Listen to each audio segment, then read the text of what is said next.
后来有关这个搜救的进度，国防部长严德发今仔日讲，伫花莲外海9海里的所在，有来接收到失联的战机的飞行资料记录器，也就是俗称的乌鸦马，已经派出着搜救公司到现场来找找。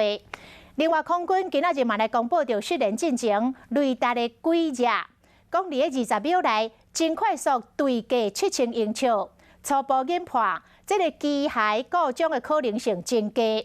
无排除这个飞官当时是陷入着空间的迷向，也就是这个天甲地伫迄个瞬间已经分袂清楚了。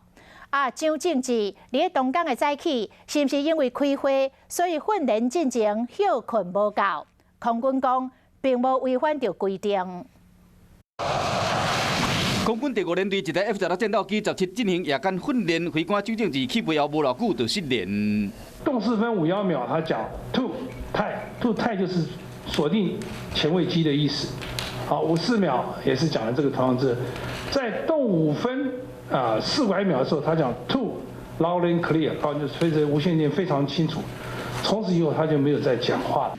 昨暝空军司令辛浩基亲身说明讲 ，F-16战斗机伫迄个暗时6点6分7秒，高度是7000英尺，速度是31海里；6点6分21秒，高度降为4000英尺，速度提升到500海里；6分27秒，高度是0，也就是讲，短短20秒钟内，战机雄降7000英尺。我们初步认为机械故障可能性较低，我们不排除空间迷向的可能。当时操作的环境为黑夜。 飞机在爬升过程中有进云，并且在云中操作转弯，不排除产生错觉。空间迷向就是你天地分不清楚了。空间迷向的话，唯一克服之道就是相信仪表。空军强调讲，这摆任务是例行训练，甲中央军机来日乱无关系。因为听讲周正志伫17早起搁开会，嘛引起过劳质疑。空军飞行训练规定汇编里面律定的非常清楚，飞行员你有夜航，在中午12点30分以前。 不能再做任事。早上至于开会等等部分，他没有违反我们相关的crew位。